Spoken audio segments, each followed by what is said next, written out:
Hey, everybody. Welcome to Steve Couper's podcast for aspiring real estate investors.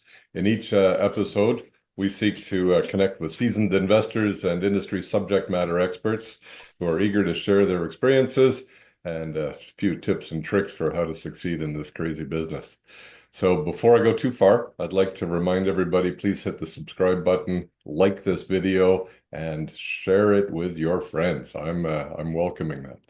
Okay, so today is an absolutely magical day for me, because my guest today is actually the person that inspired me to start this podcast. Okay, so just to be clear, it was him that gave me the idea, told me this is the way to start, and I've actually followed his direction ever since. So thank you, my friend. Ladies and gentlemen, may I introduce Jas Takhar. He's a renowned speaker. He brings a blend of real estate and expertise with motivational insights to his audience. He's the co-owner of REC Canada, host of the Jas Takhar podcast, coach, mentor, and friend of mine. Welcome, Jas. Thank you. Thank you for having me, Steve. Before we even get into it, I'd like to, the kids call it giving flowers. You and I, not to obviously age you, but we would say giving kudos. And I say that because I've been podcasting myself for now coming up to a little over 5 years. But I have mentioned in some form or fashion on stage, in my own social media content, just in conversations with people in the bathroom, the importance of taking that first step of starting a podcast and or doing a long form recording or calling it a show, whatever you want to call it, because what happens is that before you can really sell something to someone, before you can possibly raise capital, whatever it may be, whatever your objective is, you're running for the mayor, or in our country right now, the elections are coming up, and before you can do any of that, you need to get people's awareness.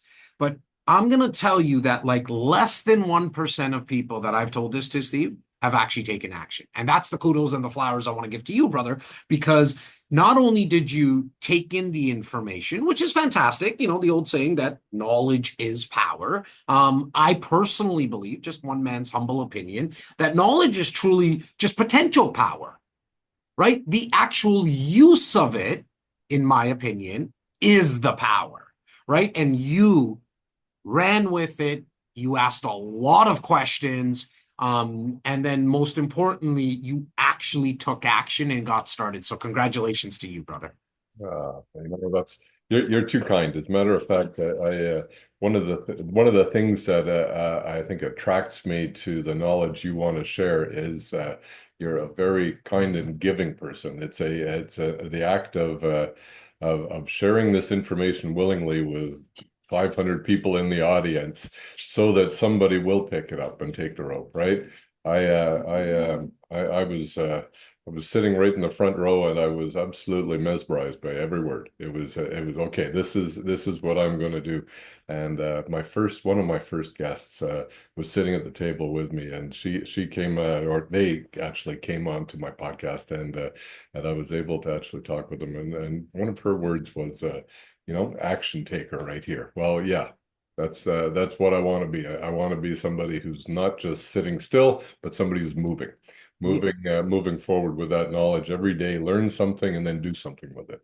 And And, I and, think, and that's so important, right? And hopefully that didn't go, in through one ear and out the other for the people that are watching and listening right now, because unfortunately, we can't buy confidence from Walmart, right? Like confidence, and it's really, for lack of a better term, like ass backwards. Like I wish we could just have confidence and then go get experience and do things. The ass backwardsness is the fact that to get confident or to get more confident, you have to go through the experience. And I hate that as I try new things as well, right? But the fact that you took action, that's now the obviously the first step, but now you can adjust, right? Adjust from a myriad different ways, like the way that you record, what you talk about, who you speak with, how you started, how you, all that kind of stuff, right? Where I have come to learn that 99% of people, and I wish it wasn't this, I really wish it wasn't this high, but 99% of people are in paralysis by analysis, right? Let me aim first so then I'll pull the trigger. And I actually understand it. I think it's safe to say we all learned the term along the lines of look before you leap, right? And I get it when they told us that as kids, so we didn't hurt ourselves. But unfortunately, most of us who are watching and listening to this, we are adults now, and we're no longer in high school. And so what we need to do is start to take the strategy that I like to call ready, fire, aim. Yeah. Right? Because as you're in this journey right now, Steve, and I love this. It's so call it serendipity, meta, whatever you want to call it, because I'm speaking to you after, like, how many episodes have you recorded, by the way, brother?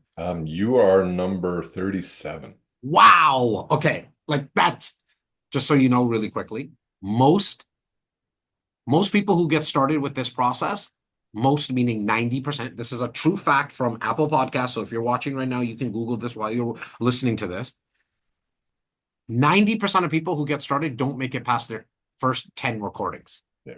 You're already in the top 10%, but you're actually higher than that because the next batch don't make it past 95% of people don't make it past their next 10 recordings. So getting past episode 20.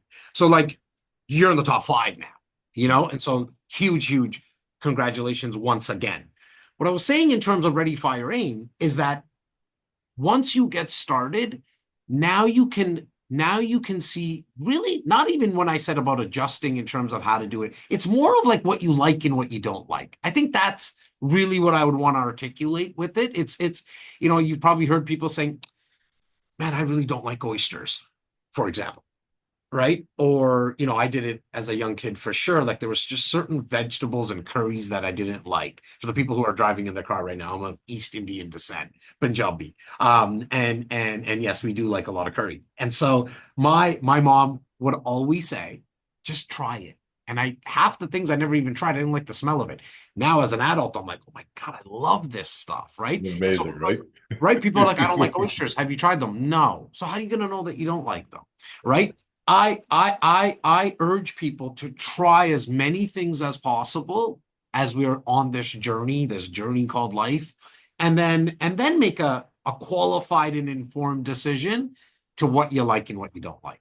I couldn't agree more.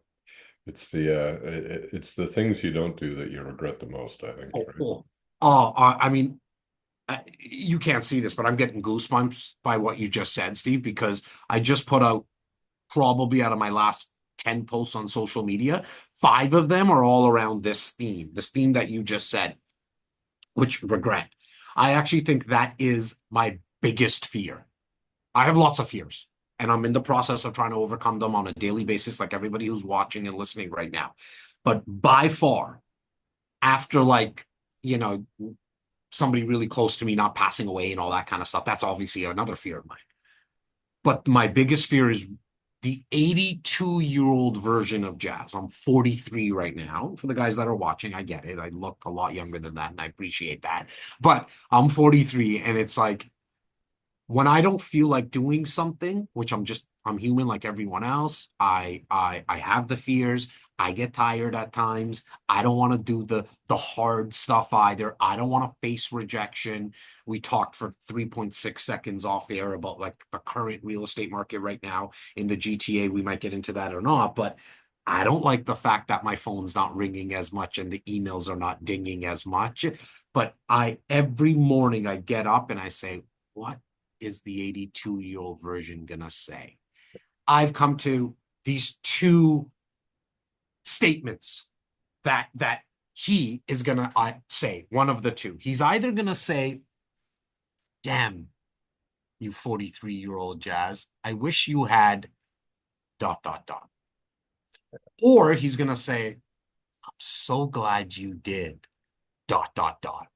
And so every time I face a negative or I face something that I'm not comfortable with, it's that 82-year-old version. Like not that your viewers will be able to really see it, but personally, I'm actually the strongest I physically have been because of the 8 months that the journey that I've been on from a health and fitness perspective. Good Right? on you. Good on you. Yeah, like I'm like, holy crap, what is this muscle? I didn't Hey. even know. Like, and I'm at GPTing it. I'm like, can you tell me what this is? Where Pains in places I didn't know exist. like I'm not even exaggerating. In the past, I'm an expert at yo-yoing in terms of my weight, Yeah, right? yeah, yeah, yeah. I got a trip coming up. Okay. I want to make sure, like, if I'm walking on the beach and at the pool, I take my shirt off. At least I look okay, like decent. Oh, let me go. So then I run on the treadmill. And my wife, when she hears this, I know she's chuckling because she kind of made this up. She's like, you go like, I think it's out of 10 on a treadmill. She's like, you'll run on that. And it overarching in terms of your health and your yo-yoing in terms of your weight, it's like I run at 9.8, Yeah, but I do it for 30 days. yeah. And then I'm like, ooh, I'm like, well, oh no, hang on. I'm doing this for like 40 years now. So I can enjoy this. I don't have to only think about it from a short-term perspective, right? I think we as humans, personally, I've lived this so much. We we overestimate what we can do in a 30-day period. Yeah. We overestimate what we can do in a year, actually, at times. The flip side of that is where I'm really trying to spend a lot of time right now in my own, bandwidth, not the WWW kind, but the bandwidth, the 6 inches between Yeah. the ears kind of thing, which is we also underestimate what we can do I was going to challenge you on it in 5 years. because you're capable of so much more than you may set out for. If you don't manage your time appropriately, if you don't have the right kind of goals leading you forward, if you don't take that action, then it's lost opportunity, right? But we're capable of so much more than we actually achieve if we just put our mindset in the right kind of frame and said go. I really think that. Yeah, and then as long as we start to, I personally believe it needs to be reminded multiple times a day, Yes. right? Like Yes. I something I used to do maybe 15, 20 years ago. I just started it again this past 4 days ago, actually, to be specific, which is writing down who I am and my vision, Yeah. right? And I carry it around with, like, it's in my jacket right now. And I probably read that in the last 4 days without any exaggeration. I'm going to say anywhere from 10 to 15 times a day, Nice. right? Because it's just a constant reminder for me, like, hey, and one of the things that I wrote there is that I'm enjoying the journey more than the destination. Yeah. Yeah. Yeah. Beautiful. And it's simple stuff. And to people who are watching, I mean, this is so philosophical, but sometimes cliches are effective because they actually work, Yeah. Yeah. right? And so I literally have it on this piece of paper that I am a father. Yeah. I am a husband, because I want to remind myself in moments that I might not be the most present father or husband in that example, that's important to me, and not to be so hard on myself at times if I might miss the science fair. In the big scheme of things, it's like, okay, look, I missed the science fair, but I could probably on Saturday spend the whole day with my boys, right? And it's so I think it's very important to have constant reminders of what the vision and the goal is. Yeah. Otherwise, we get lost in the day, Otherwise, we get lost. right? But an email comes in, and then it's like, oh, okay, like this is urgent, and it might be, but try not to forget what is also important and not urgent, Yeah. or what is important and urgent. I think we live a lot of our time in just urgency. We do, and I think that technology has facilitated that to the point where um, I recently spoke with somebody who gave me some great advice about time blocking, where I actually push those distractions into their own little box instead of allowing them to be bombarding me all day long. It's a magical tool. It is Hopefully, hopefully I'll actually get a chance to bring her as a guest on my a podcast at hot some dog. point in the near future, and maybe be able to share that knowledge and wisdom with Uh, others. she's Let's talk. usually watching and listening live. She's not in today, but she'll definitely be on your podcast. I know I can speak for her when I say that. That's cool. That's cool.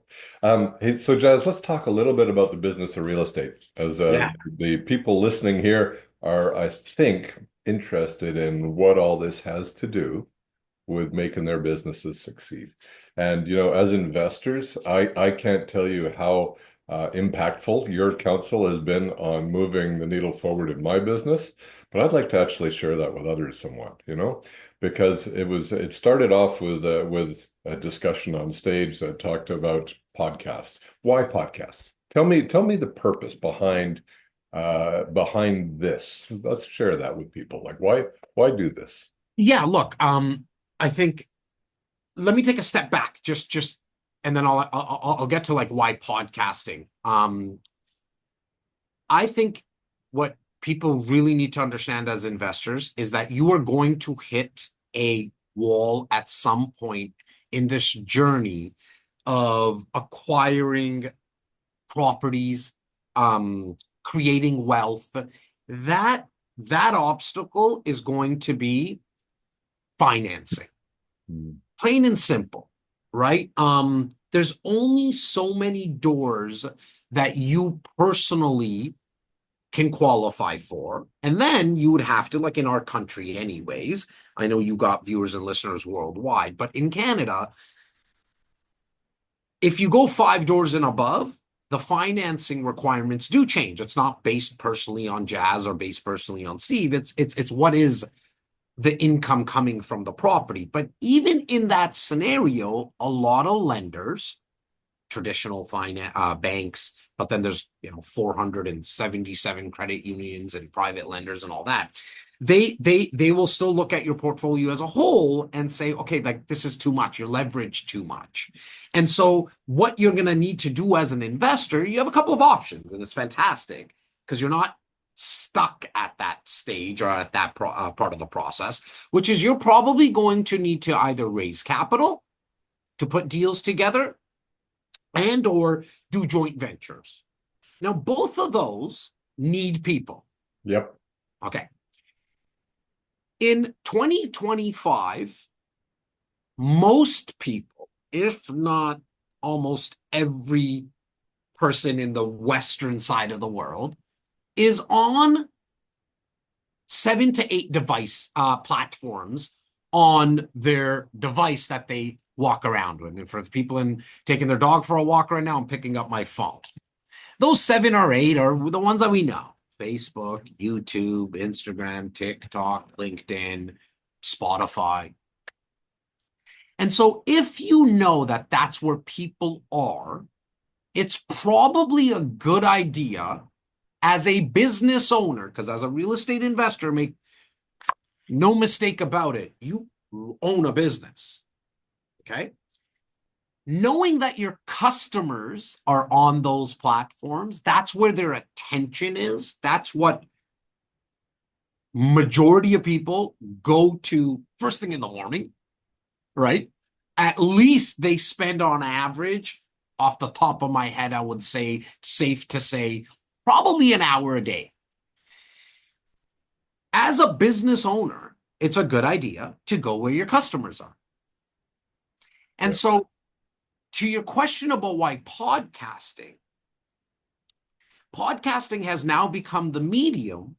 And before I even go into that, really quickly, for somebody who's like, what is a podcast? There's so many terms. Like, I thought podcast was audio, now there's video.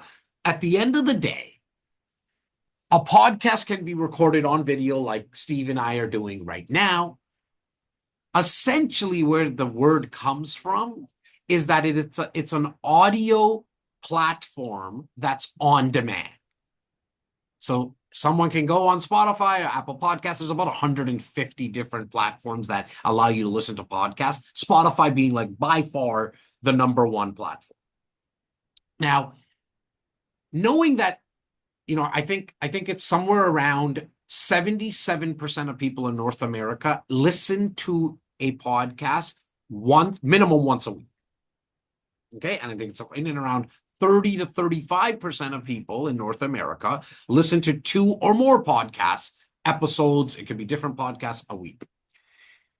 If you can, as an investor, find a way that is pretty much free, i.e. to record a video like this, put it out on Spotify, you get to control the messaging. No one can come down on Steve and say you're not allowed to talk about whatever the heck he wants to talk about, right? The Broadcasting Corporation of Canada, I forget the acronym for them or whatever it is. They're not coming down. They can't. They don't control this, right? As I mentioned, it's free. You get to speak about whatever you want to speak about. I actually think one of the most underrated aspects of doing what you're doing, Steve, as hosting and bringing on guests. You get to share this with the world, which is fantastic. That's amazing. But I think the most underrated part is how much you also get to learn at the same time. No doubt. No doubt.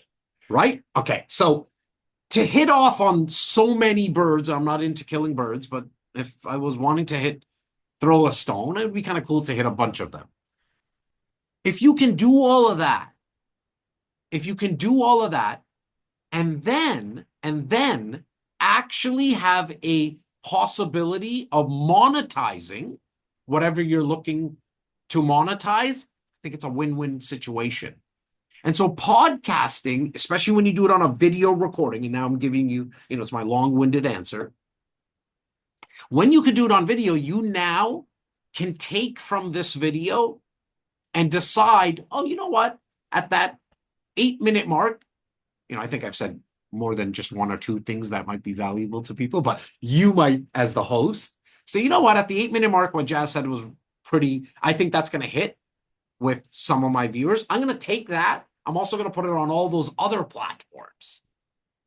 So it's what I call, and I stole this from a gentleman by the name of Gary Vee, so I didn't make this up. It's the process of taking a macro long form recording. We're going to go 40 minutes, an hour, whatever it is, 30 minutes. And then you're able to cut micro pieces of content. Another way of saying that, you do a long form recording, and then you can take content for your short form platforms, because content on Instagram and TikTok and YouTube Shorts, they do really well with, like, you could go 90 seconds, but it's really like a minute less, because people's attention span is different on those platforms than it is when they're listening to a podcast. Strange, right? When they're driving, taking a dog for a walk, they're working out, or even when they're on YouTube. The best way I can explain that is we as humans are kind of different depending on the situation we're in, right? Like, I'm one way at my parents' home. It's my parents, my brothers, my sister-in-laws. I'm slightly a little different version of Jas when I'm at my in-laws' house. Yeah. Okay. If I'm at, some boardroom table in an ivory tower in downtown Toronto, I'm going to walk in with my hoodie and I'm still going to have that Jas flair, but I'm kind of customizing and reverse engineering my conversation to who I'm speaking to. Yeah. If I'm at my boy's bachelor party in Vegas, there's a little different, slightly different version of Jas there as well, right? So we have all these, we as humans portray ourselves slightly different depending on the situation we're in. The social media platforms that we're on, we also take in information slightly different. And that's why, as a business owner, I think it's a very good strategy not to tell the customer how to consume you or what to buy. Customize a product or service for what they already want. Right? And so knowing that, because I hear this all the time, who watches hour-long videos anymore? I'm like, billions of people watch it. In fact, it's very easily trackable. Just look at YouTube. I lost the last count, but I think it's somewhere around like 1 million hours of content gets uploaded every like 6 hours or something like that in a day. It's insane. It's an insane number. In fact, I'll make sure that I find out how much. And so we also sit through 3-hour-long movies. Yeah. We also binge watch Netflix sometimes for a whole weekend. Yeah. We've all done it for a day, right? So if it's entertaining and it's valuable, and value comes in 77 different ways, if it's people will watch it.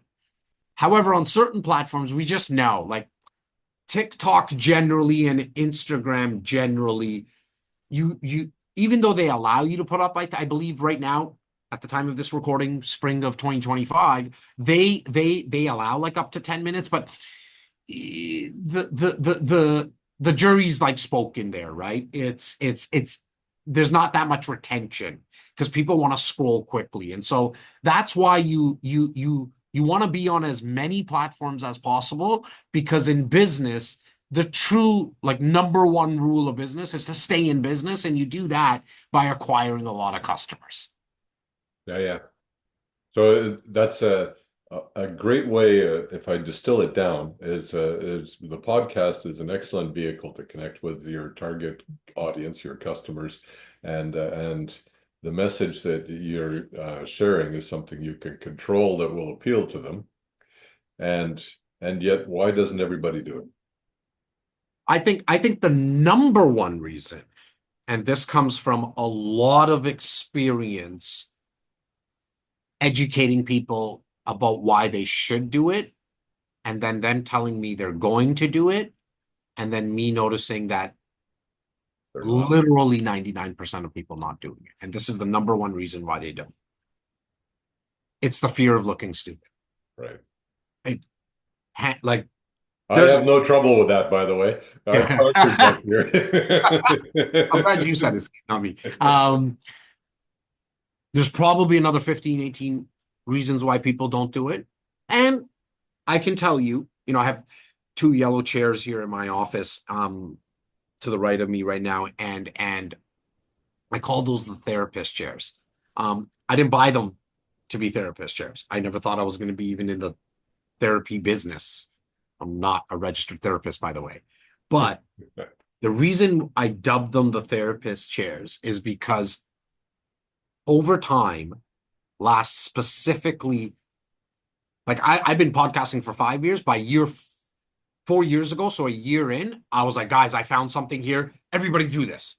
Okay. So like I didn't want to talk too much in the first year because I wasn't sure if it was anything. I was still learning stuff. And I didn't get the results, so I didn't want to speak.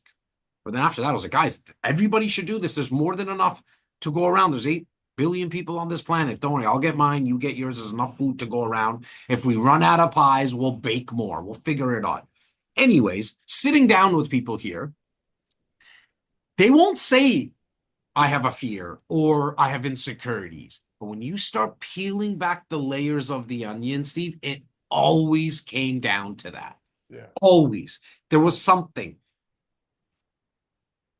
Again, for the listeners, I generally walk around with a sweater or a t-shirt that says "You are enough." It actually derived from those conversations. I didn't just have an epiphany and say to I was going to ask. Yeah, it really derived from that. But then I put a connection together. I'm like, why was I able to do it?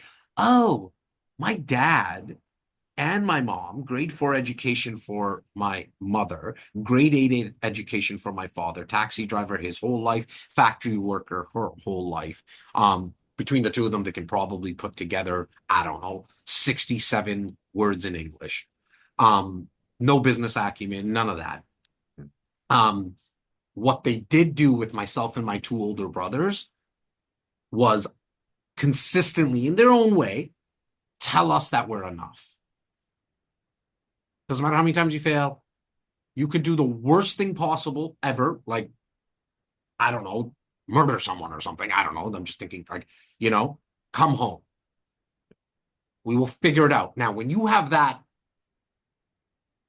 invisible parachute, you have that security blanket, you have, and I failed a lot. I fail even more now than I even have successes. That's just the truth. But I failed a lot in school and in other things, sports, all that kind of stuff. But my parents always were like, "You're enough." And it wasn't like just, they were they weren't just filling up my cup because they didn't let me get away with stuff. They're like, "Come on, you could try a little harder." Like, and they punished us and all that kind of stuff. But I always felt this sense of, like, if they love me, who cares? Like, I fail, no, like, right? And so that's where the "you are enough" started. But what I've learned from people is that it's that, some people, it's, I'm worried about what my high school friends might say. I'm worried about what my partner might say. I'm worried about what my boss might say. I'm worried about just, oh my God, like the way that I look. Oh my God, the way that I sound. And you've probably heard me say this on stage, like, you can't change that. You look the way that you look. You sound the way that you sound. And it's actually, the buzzword I think of 2024 and kind of seeped into 2025 as well, as like authenticity. And so people are trying to find ways to be authentic. And what I say is just show up on video and open your mouth and start talking. That's the way to be authentic, is to showcase your uniqueness. Right? You and I could say the exact same thing. Ready, fire, aim, for example. Yeah. Or you are enough. But I look completely different than you. Yeah. I say it completely different. And here's the best thing. And this now I've really learned through experience. Because I was also concerned about what people were going to think about me. On the other side of that, where I am now, I just realized nobody was really thinking about me as much as I thought that they were thinking about me. Bingo. Bingo. It's usually we're our own worst enemy. And if we can get past that, we'll discover that everybody appreciates us for who we are. And it's just coming to me now, Steve, like, so I do some trainings for real estate agents. And one of the things that I do is when I'm at, and I could be in a room full of 500 people, 5,000 people, it could be 50 people. What I do now, and if I didn't get over that fear of what people are thinking about me, I would never be able to do this. But this now is probably, I think, somebody's going to call me out, and that's good, because then I have some extra data. I think I'm the only person in the world that does this. Okay? I make live phone calls, okay, for the audience, setting up appointments. Okay, that, like, what I'm training to the real estate agents is, guys, you got to be proactive. Ready, fire, aim. Let's just start making phone calls. If I didn't have that confidence through the experience of learning, okay, it's not like they're not really thinking about me, right? Because we're all so concerned and thinking about ourselves anyways. When you're talking, I'm listening, but I'm also just thinking about, oh shit, I got stuff to do too. Like, that's just what we do. And the fact that I think I'm the only person in the world to do it, it has opened up so many doors for me. Guys, I'm going to interrupt you real quick because I don't know if you remember, but after seeing you on stage, I actually heard the invitation to call and be a guest on Jas's podcast. Okay. And I did it. And I introduced myself and I said, okay, I've started a podcast. And what do you call it? Steve Couper's podcast. You know where I got that name from? I listened to Jas on stage saying, don't overthink it. What's your podcast name? Your Name Podcast. And here I am. And and here we are now. What is it? Maybe 11 months later. you're a guest on my podcast. It's actually magical. I appreciate 100%. And like when you told me episode 37, and you've mentioned this to me in the past before, but like it really just kind of, holy shit, that time went by so fast. And now it's 11 months, right? It's insane that how fast that time goes. And now to think that, oh wow, in a year from now, I'll be at 74 episodes. Yeah. Right? It's and before you know it, when you look back, and here's the most important part of getting started in understanding. If you look, for everybody who's watching right now and listening, I urge you to go to Steve's first 10 episodes. Okay. I say that because you're going to see that episode 37 is probably his best one because I'm on it. No, I'm kidding. You're going He's to humble know too. Yeah, no, I know, and I'm very humble. You're going to notice that he's probably not even yet the best version of himself, but episode 34, he's a lot more comfortable than he was in those first 10 episodes. Yeah. And so what people do is they see episode 37 and they're like, if you haven't got this yet, Steve, you're like 2 days away from it, in all honesty, because I'm already manifesting it for you. People at some point, someone I'm sure has already said it like, oh, Steve, like you look so comfortable when you're doing that. Yeah. Like you're such a natural, Steve, right? Where you're like, and inside you're like, I'm natural. And I know this, like you and I do a lot of coaching. And so I know that's not like Steve wasn't comfortable. Yeah. Right. He was my moment. right. He was very, yes. And not to say that you're 100% comfortable right now. Definitely not where you're going to be in episode 74. Yeah. And so to everyone who's watching and listening, don't compare your current self to where Steve is at in his episode 37 for two reasons. Number one, it truly is an insult to him because he's put in the work. But more importantly, it's actually an insult to yourself. And it's an insult to yourself because you haven't even got started yet. Yeah. You can't compare your first video to someone's 5,000th video, because I get it all the time. They're like, Jas, you're such a natural. You're so good at it. I'm like, yeah, I have a little over 14,000 hours of recorded content of mine, personally, just on mine. Right? Like it's easy to see. We have it on our hard drive. It's 14,000 hours. Well, I better be better.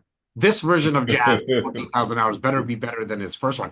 My first 10, no, let me not.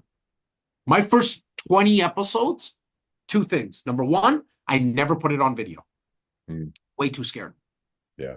Okay. I did audio because I was like, okay, I'll do this. I liked everything when I learned it from somebody. I was like, can't do the camera stuff yet. No way. Okay. Just happened to get a big guest in the real estate business from a real estate agent perspective in New York. My team's like, you gotta put this on camera. I'm like, no problem. If you go watch that video, it's 37 minutes long. It's the first time I put myself on camera from a podcast perspective. 37 minutes, Steve. I never look at the camera. Yeah. Because I was like, oh, that's the scary part. Yeah. I point over there right now because I have 4 cameras on me because I need to get different angles. Yeah. That's where this went. My, how we've grown, eh? Number two is if you listen to my first 20 episodes, again, I'm 43 years old. So 5 years ago, 37, 38,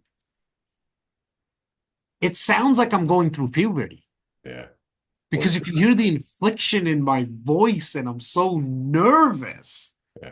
Right now it's like, give me 5 cameras. Okay, guys, I'll shoot here. I can talk to, like I just got more experience with it, but it's always in the back of my mind at any time. I go on stage. I've been on, I can't even tell you, thousands of stages now in the last 5 years.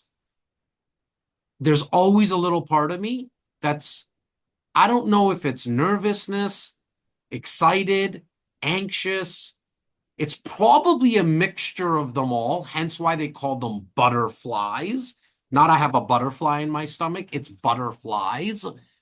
Because the brain actually gets a signal, and again, ChatGPT this, Google this, guys, I'm not making this up. The signal that gets sent to the brain when you're nervous, anxious, excited is all the same. The brain doesn't know how to decipher it. So I'm sure it's all of them. But then I remind myself, I'm like, every person in this audience right now, there's only like one of them that would even dare come up on stage and talk to everyone here. Because I know that most people would rather be in the casket than do the eulogy. Oh, Like, and so I'm like, oh, oh dear. I am unique in that, right? And so, this is really, truly, truly, hopefully, the the sign. Like, if somebody was waiting for a sign to get started, here's your sign.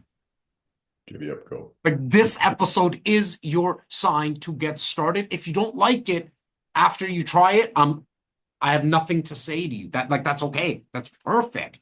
But wow, the amount of people Steve, you're saying this is magical from your perspective, and I really do appreciate that. I'm very, very humbled by that. But if I didn't start, you and I would never be speaking. And I can't tell you the amount of people that I've met. And just so everybody understands, I'm not going to go into the name dropping of the guests that I've had, but I got to tell you something. I've had multi-billionaires on my podcast, but those are not the most engaged episodes, believe it or not. And I've come to learn. So for everyone who's like, I can't get, Robert Kiyosaki, talking about the investing world. I had him on the podcast. It's not the most engaged one. And I found out why over time. And the reason is that the average human being can't relate to him. Right? So my most watched and engaged and listened to and shared and actually hey, Jas, I want to do business now is just regular Joes and Janes, especially from the investing perspective. That's why I went down the same route with you. I'm like, Steve, look, you'll get the Robert Kiyosaki, you'll get somebody, and it'll be great. And it is. It's like, oh my God, I got a cool guest, right? Like maybe you read his book. You're like, oh my God, that's so cool. Like I read Rich Dad Poor Dad, and now I get time on the podcast. So I'm not saying don't do it. However, as an investor, just speak to other investors. Yeah. That's it. Yeah. Magic. We're getting close to the end of the time frame we've got, Jas. Wow, that was quick. There's a couple of questions I want to actually ask. First and foremost, I think we've touched on it throughout the course of this, but I'd like to understand, what is it that's moving you forward? Why are you doing what you're doing? What is your goal, and what is success going to look like in the world of Jas? Great questions, by the way. I think I really live by the thesis that, I'm a man of faith. So if you are, and if you're not, to everybody, this is not a knock on that. If you aren't, I'm sure you would say, okay, there is something in the universe. So whatever you want to call it, God, universe, whatever. I truly believe that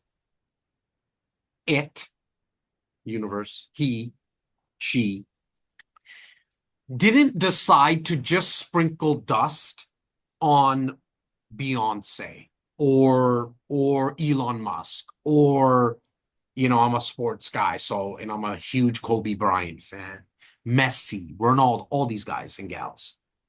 He sprinkled it on everyone. And that dust being something that you're really just naturally good at, and you have a passion. And that's hard to find that. But you have to keep trying stuff. It's like going to the buffet line. Try it all. And then on the second trip to the buffet line, you can tell I've had my fair share of buffets.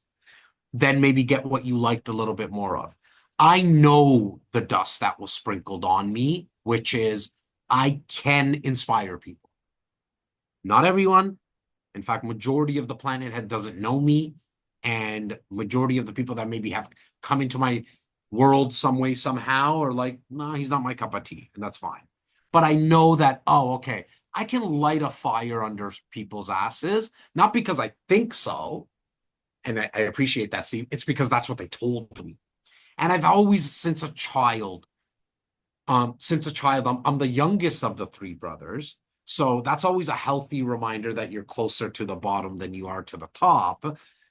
And they really show me till this day, even, and tell me. But all kidding aside, my cup was like overflowing. And so I know when people come around me, I like to think that they left me in a better state than when they came to me. And so my whole now MO, my whole mission, my whole vision, my goal, what success would look like to me is to get out to as many people as possible in the world and affect them in some fashion or form. And that might be because they watched me on stage, they listened to my podcast, they see me on social media, they come into my office, whatever it may be, because that 82-year-old version of Jas will never be able to say, 43-year-old, you had something, but you didn't use it. Applause now. Thank you. Like, That's magical. That's magical. Jas, I appreciate having you here. Ladies and gentlemen, before we say goodbye, please make sure you hit the like button. I'd love it if you subscribe to the channel and share it. Okay, make sure it's shared. Any last words, Jas? How do we yeah. reach you? How do people reach you? That's what I should ask. I'm not hard to find. Google me, Jas Takhar. You'll somewhere in the show notes here. Google me. You figure out a way how to consume me. You might like my video. You might think, "Ooh, this guy's a little weird. I don't like looking at him. Let me listen to his podcast." Or I just like little bites of Jas. I don't want the long. You figure it out. I'm kind of all over the internet in that sense. In terms of parting words, I would say to the viewers and listeners that if you got one nugget from this episode, just one, even just one nugget from this episode, either from myself or Steve or any of his past episodes, share it with a friend, because I know Steve's not charging for this yet. He might not, I don't know what he's going to do, but he's not right now. And so in life, there's always a fee. Sometimes it's a fee of time, sometimes a fee of dollars, it can be whatever. Make it the fee to yourself that you share this just with one person. I'm not saying share it with 57 people. Share this episode or any of his past episodes with one person, because life has a funny way of working out in terms of what you put out, you will get back. Thank you so much, Jas. It's been a true pleasure having you as guest on Steve Couper's podcast. I think that's a wrap. Thank you, sir.